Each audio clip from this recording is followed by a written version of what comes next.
मलकागंज गांव में गरीब अनुराधा मिट्टी के मटके बनाकर बेचा करती थी। अनुराधा के पति की तबीयत कई दिनों से खराब थी। डॉक्टर ने उसे टीबी की बीमारी बताई थी और उसे बेड रेस्ट की सलाह दी थी।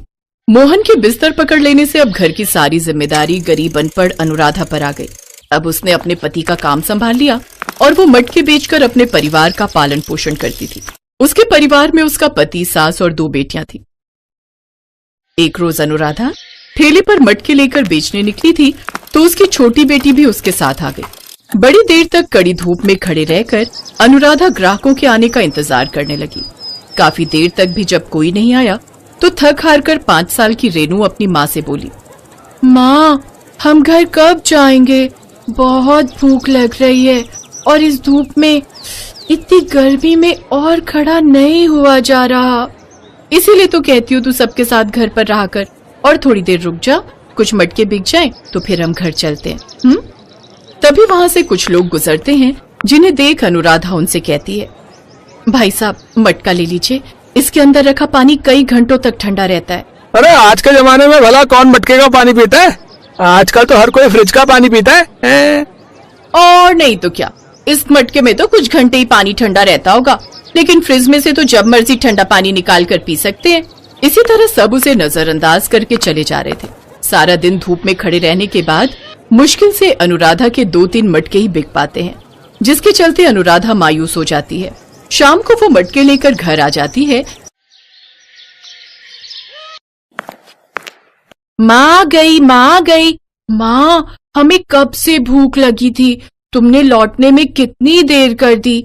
बाबा और दादी ने भी सुबह से कुछ नहीं खाया है। हाँ बहू, और घर में कुछ राशन भी नहीं था, नहीं तो मैं ही कुछ बना देती।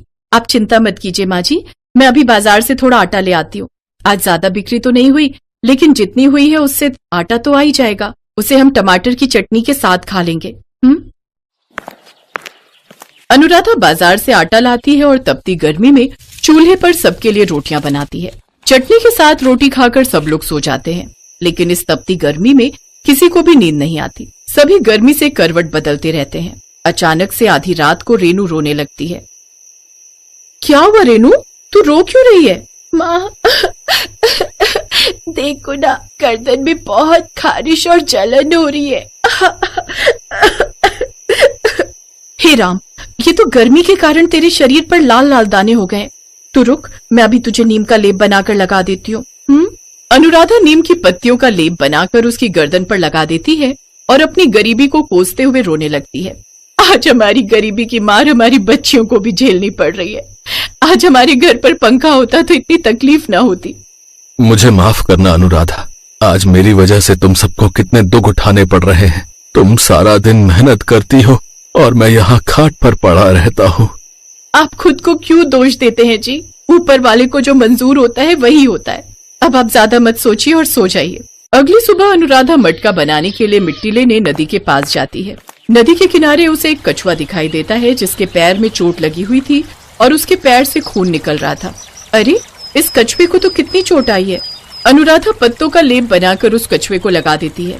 अब तुम्हें दर्द नहीं होगा, मैंने लेप लगा दिया है, तुम जल्दी ही ठीक हो जाओगे। अच्छा, अब मैं चलती हूँ, मुझे मटके बनाकर बेचने भी जाना है। अनुराधा मिट्टी उठाकर घर ले आती है, फिर उससे मटके बनाकर धूप में सूखने रख देती है और एक दिन पहले बने हुए मटके ठेले पर रखकर बाजार में बेचने निकल पड़ती है। मटके ले लो मटके, पानी को रखे ठंडा और ताजा, सेहत को ना करे कोई नुकसान। मटके ले लो मटके। अनुराधा काफी देर तक गलियों में घूम घूम कर मटके बेचने निकलती है, लेकिन उस रोज तो उसका एक भी मटका नहीं बिकता और वो वापस ठेला लेकर घर की ओर लौट आती है। रास्ते में उसे वही नदी नजर आती है। वो उस नदी के किनारे बैठकर रोने लगती है। हे भगवान, आज तो बोनी तक भी नहीं हुई। खाली हाथ घर जाऊंगी तो बच्चों को क्या जवाब दूंगी? वो सब भूखे पेट मेरे आने की राह देख रहे होंगे। इतनी मेहनत करने के बाद भी ना तो मैं अपने परिवार को इस गर्मी से बचा पा रही हूँ और ना ही उन्हें पेट भरने के लिए खाना दे पा रही हूँ। अपनी आंखों के सामने अपने परिवार की लाचारी मुझसे अब नहीं देखी जाती। इससे तो अच्छा होगा कि मैं इस नदी में कूदकर आत्महत्या ही कर लूं। अनुराधा की सारी बात सुनकर वो कछुआ पानी से बाहर आ जाता है। नहीं नहीं, ऐसा मत करना। अगर तुमने ये कदम उठाया तो तुम्हारे बिना तुम्हारे परिवार का क्या होगा? और आखिर तुम ये कदम उठाना क्यों चाहती हो? अरे तुम बोलते भी हो। बोलने वाला कछुआ तो मैं पहली बार देख रही हूँ। क्या तुम बोल सकते हो? हाँ, मैं एक बोलने वाला कछुआ हूँ। आज सुबह ही तुमने मेरी मदद की थी और आज जब तुम परेशान हो तो मैं भी तुम्हारी मदद करना चाहता हूँ। अनुराधा उसे अपनी सारी बात बताती है। तुम उन मटकों में से एक मटका मेरे पास ले आओ, फिर देखो चमत्कार। अनुराधा ठेले पर से एक मटका उठाकर उस कछुए के पास ले आती है। फिर उस कछुए में से एक तेज रोशनी निकलती है जो कि सीधा उस मटके पर जाकर गिरती है। अब ये एक जादुई मटका बन चुका है। मैंने अपनी सारी जादुई शक्ति इस मटके में डाल दी है। मैं अब बूढ़ा हो चुका हूँ और ज्यादा समय जीवित नहीं रहूंगा, इसलिए मैंने अपनी ये सभी जादुई शक्तियाँ मटके में डाल दी हैं। इससे तुम जो कुछ भी मांगोगी वो तुम्हें मिल जाएगा। अब से तुम्हारी सारी परेशानियां खत्म। तुम्हारा बहुत बहुत शुक्रिया जादुई कछुए। अनुराधा खुशी खुशी वो मटका लेकर घर आती है। घर आकर वो उस मटके का जादू देखने के लिए और उस मटके से कहती है, ए जादुई मटके, जल्दी से हमें ठंडा ठंडा पानी पीने को दे, वो भी बिल्कुल फ्रिज जैसा। कुछ ही पल में उस मटके में रखा पानी पूरी तरह ठंडा हो जाता है। वो सब जैसे ही उस पानी को पीते हैं तो बहुत खुश होते हैं। वाह माँ, आज तो सचमुच मजा आ गया। अरे वाह, ये तो सचमुच का जादुई मटका है। ए जादुई मटके, इस गर्मी से हमें राहत देने के लिए एक एसी प्रकट कर। तभी उनके उस घर में एसी प्रकट हो जाता है जो कि बहुत ही ठंडी ठंडी हवा देने लगता है। लेकिन ये चमत्कार कैसे हुआ? अनुराधा उन्हें सारी बात बताती है। अरे वाह, तो क्या ये हमारी हर ख्वाहिश पूरी कर सकता है? क्या ये मुझे ठीक भी कर सकता है? ए जादुई मटके, मुझे जल्दी से ठीक कर दे, मैं बहुत ज्यादा तकलीफ में हूँ। उसके इतना कहते ही मोहन अपने पैरों पर खड़ा हो जाता है और अब वो पूरी तरह ठीक था। आप तो बिल्कुल ठीक हो गए जी। ए जादुई मटके, मुझे ढेर सारी सुंदर फ्रॉक और खिलौने दे। अरे वाह, इतनी सुंदर फ्रॉक। ए जादुई मटके, हमने कई दिनों से ठीक से खाना नहीं खाया, तू मेरे परिवार को ढेर सारे पकवान दे दे। उनके सामने ढेर सारे पकवान आ जाते हैं। सारा परिवार कई साल बाद इतने बढ़िया पकवान खाता है। इतने दिनों बाद आज वो पेट भर खाना खाकर आराम से एसी की ठंडी हवा में सो जाते हैं। उन्हें जो कुछ चाहिए होता वो उस जादुई मटके से मांग लेते। अब वो सब एक बड़े पक्के घर में रहने लगते हैं और अमीरों वाली जिंदगी जीने लगते हैं। एक रोज वो मोहन के साथ कार में बैठकर मंदिर जा रही होती है। तभी उसकी नजर रास्ते में सड़क किनारे मटके बेच रही एक औरत पर जाती है जो कड़ी धूप में 1 साल के बच्चे को गोद में उठाए मटके बेच रही थी। उसे देख अनुराधा को अपने पुराने दिन याद आ जाते हैं, जिससे उसकी आंखों में आंसू आ जाते हैं। क्या हुआ अनुराधा, तुम्हारी आंखों में ये आंसू? अरे अब तो हमारे पास सब कुछ है, फिर भी।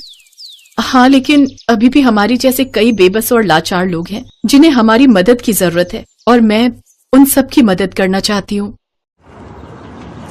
अनुराधा उस जादुई मटके से कई सारा जरूरत का सामान मांगकर उन गरीब लोगों को बांटती, जैसे एसी, कूलर, फ्रिज, कपड़े, राशन। फिर उन्हें गरीबों में दान करती।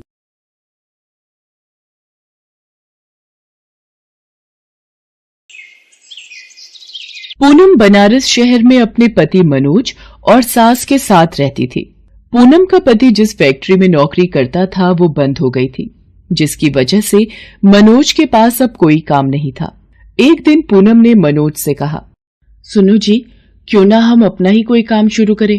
आपको तो पता ही है कि मैं अच्छा खाना बना लेती हूँ और मैंने सुना है आजकल ढाबे और होटल का काम बहुत चल रहा है और हमारे इस एरिया में कोई ढाबा नहीं है। हम अपना ढाबा खोल लेते हैं। पूनम, तुम्हें पता है हमारे पास अभी इतने पैसे नहीं है कि हम कोई काम शुरू कर सकें, और ढाबे पर लगाने के लिए हमें पैसे चाहिए। हमें सब कुछ देखना पड़ेगा और जब ग्राहक हमारे खाने को पसंद करेंगे उसके बाद ही हमारी कमाई शुरू होगी। पैसों की चिंता आप मत करो। शादी के बाद माँ ने मुझे जो सोने की चेन और अंगूठी दी थी, हम उसे बेचकर पैसे इकट्ठे कर लेंगे। पर इस तरह मैं आपको मायूस बैठा नहीं देख सकती। मैंने आपसे शादी की है तो आपका हर दुख सुख में साथ निभाना मेरा कर्तव्य है। माँ अन्नपूर्णा का नाम लेकर हम अपना ढाबा शुरू करते हैं। देवी मैया हमें अपने आप इस काम में सफलता देंगी। तुम्हारे जैसी बहू पाकर हम धन्य हो गए पूनम। तुम इस परिवार के लिए कितना अच्छा सोचती हो। देखा, अब माँ जी भी हमारे साथ हैं। हम तीनों मिलकर ढाबे पर खूब मेहनत करेंगे। पूनम की हिम्मत देखकर मनोज को भी हिम्मत मिलती है और कुछ दिनों में पूनम मनोज और अपनी सास के साथ मिलकर अन्नपूर्णा ढाबा नाम से एक ढाबा खोल लेती है। मां अन्नपूर्णा, ये पहला भोग आपके लिए। आज आपकी कृपा से हमने ये नया ढाबा खोल लिया है। अपनी कृपा हमेशा हम पर बनाए रखना माँ। खाना तो बहुत ही स्वादिष्ट है? वाकई में इस ढाबे का खाना बहुत ही स्वादिष्ट है भाई, वाह। पूनम का अन्नपूर्णा ढाबा चल पड़ता है और ग्राहकों की भीड़ लगनी शुरू हो जाती है। पूनम, मनोज और उसकी सास तीनों मिलकर खूब मेहनत करते थे। सुबह से लेकर रात तक वो लोग ढाबे पर खाना बनाकर ग्राहकों को देते थे। ढाबे की बढ़ती बिक्री देखकर पूनम और मनोज दोनों बहुत खुश थे। पूनम, आज तुम्हारी हिम्मत की वजह से हमने ये ढाबे का काम शुरू करा तो आज चल गया। अब हमारी अच्छी बिक्री हो रही है। मेरा मन है कि तुमने मुझे जो सोने की चेन और अंगूठी बेचने के लिए दिए थे, मैं धीरे धीरे पैसे जोड़कर तुम्हारे लिए एक सोने की नई चेन, अंगूठी और कानों की बालियां भी बनाऊं। मेरा असली गहना तो आप और माँ जी हो। आप दोनों का साथ ही मेरे लिए सबसे ज्यादा जरूरी है। अभी मुझे कुछ नहीं चाहिए और आज ये सब कार्य मां अन्नपूर्णा की ही कृपा से संभव हुआ है। आज उन्हीं के कारण हमारा ढाबा बहुत अच्छा चल रहा है। बस देवी मैया इसी तरह हम पर कृपा करती रहे। जय अन्नपूर्णा मैया। पूनम और मनोज दोनों ही बहुत खुश थे, पर अचानक एक रात बहुत मूसलाधार बारिश और आंधी तूफान आ जाता है, जिसमें पूरा ढाबा टूट जाता है। पूनम और मनोज बहुत दुखी होते हैं। उन्होंने बहुत मेहनत से ढाबा बनाया था, पर बारिश, आंधी तूफान में सारा ढाबा टूट गया और जगह जगह पानी भर गया। पूनम ढाबे को ठीक करने की कोशिश करती है। वो फूट फूट कर रोने लगती है और माँ अन्नपूर्णा को याद करती है। अन्नपूर्णा मैया, मैंने आपका नाम लेकर ये ढाबा खोला था, पर हमारा ढाबा टूट गया, सारा काम खत्म हो गया, सब मेहनत बेकार हो गई। मेरी मदद करो माँ, मेरी मदद करो। नारायण नारायण। माँ, आपकी भक्त पूनम बहुत दुखी है, उसकी सहायता कीजिए देवी माँ। देवर्षि नारद, मैं जानती हूँ पूनम का विश्वास मेरे से जुड़ा है। पूनम ने सच्चे हृदय से मुझे पुकारा है। मैं उसकी सहायता करने अवश्य जाऊंगी। आपकी लीला अपरंपार है देवी मैया। जय अन्नपूर्णा माता की।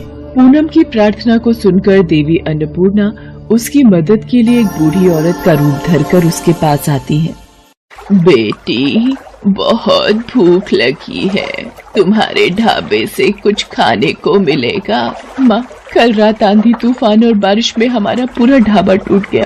अभी तो सब जगह पानी भरा हुआ है, चूल्हा गीला है, उसमें पानी भरा हुआ है, वो भी नहीं जल पाएगा। मैं आपको क्या खिलाऊं माँ? मेरे पास कुछ लकड़ियाँ हैं, इन्हें चूल्हे में डाल दो, ये लकड़ियाँ जरूर जल जाएंगी, फिर तुम इस पर खाना बना सकती हो। अगर ऐसा है तो मैं आपको भूखा नहीं जाने दूंगी। आप मुझे लकड़ियाँ दे दो, मैं चूल्हा जलाने की कोशिश करती हूँ। बूढ़ी औरत के द्वारा दी हुई लकड़ियों से चूल्हा जल जाता है। जिस चूल्हे में पानी भरा हुआ था वो बूढ़ी औरत की दी हुई लकड़ियों से जल पड़ता है। ये देखकर पूनम, मनोज और उसकी सास हैरान रह जाते हैं। पूनम गरम गरम खाना बनाकर उस बूढ़ी औरत को खिलाती है। मैं तुम्हारी सहनशीलता और सेवा से बहुत प्रसन्न हूँ। तुमने इतनी कठिनाई के पलों में भी मेरे लिए समय निकाला, ये देखकर मैं बहुत खुश हूँ। और फिर बूढ़ी औरत माँ अन्नपूर्णा के रूप में आ जाती है। पूनम, अब ये चूल्हा हमेशा जलता रहेगा। इस पर जितना भी भोजन बनाओगी उसका दुगना हो जाएगा और तुम्हारे ढाबे पर हमेशा ग्राहकों की भीड़ लगी रहेगी। जो भूखों को भोजन खिलाता है उन पर मेरी कृपा हमेशा बनी रहती है। मेरा आशीर्वाद सदैव तुम्हारे साथ है। अब तुम्हें कभी कोई दुख नहीं होगा। हे देवी मैया, आज आपके दर्शनों को पाकर मैं धन्य हो गई। और फिर माँ अन्नपूर्णा के आशीर्वाद से पूनम ढाबे को फिर से शुरू करती है। उसके जीवन की सारी परेशानियां दूर हो जाती हैं। हेलो दोस्तों, कैसे हैं आप सब?